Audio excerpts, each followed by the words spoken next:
Guys कई बार हमें अपने डेली लाइफ में ऐसे सेंटेंसेस भी बोलने पड़ते हैं जैसे कि बीच बीच में वो हंस रही थी, बीच बीच में हम जा रहे थे, बीच बीच में तुम भूल रहे थे, बीच बीच में हम लोग गा रहे थे, बीच बीच में वो नाच रही है। ऐसे सेंटेंसेस हम लोग डेली लाइफ में बोलते रहते हैं और दिन भर में कितनी बार बोलते हैं, कब बोलते हैं, हमें पता नहीं रहता है। कन्वर्सेशन के लिए बहुत इम्पोर्टेंट है। इसे आप आज इंग्लिश करना सीख जाएंगे और जान जाएंगे।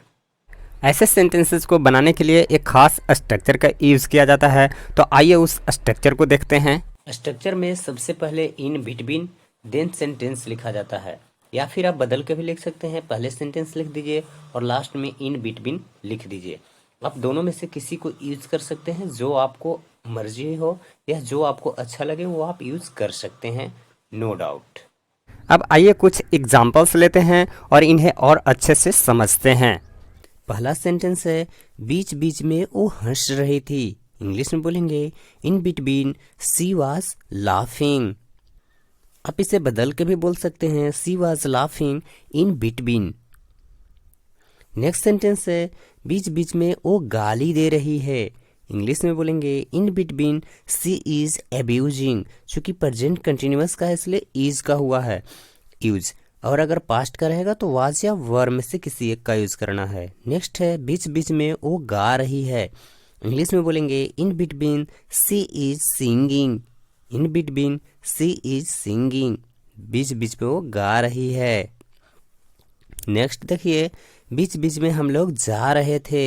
इंग्लिश में बोलेंगे in between we were going. In between we were going, बीच बीच में हम लोग जा रहे थे। नेक्स्ट है बीच बीच में वो चूटी काट रही थी। इंग्लिश में बोलेंगे in between she was pinching. In between she was pinching. अब नेक्स्ट देखिए, नेक्स्ट है बीच बीच में वो चिल्ला रही थी। इंग्लिश में बोलेंगे in between she was crying. In between she was crying, बीच बीच में वो चिल्ला रही थी।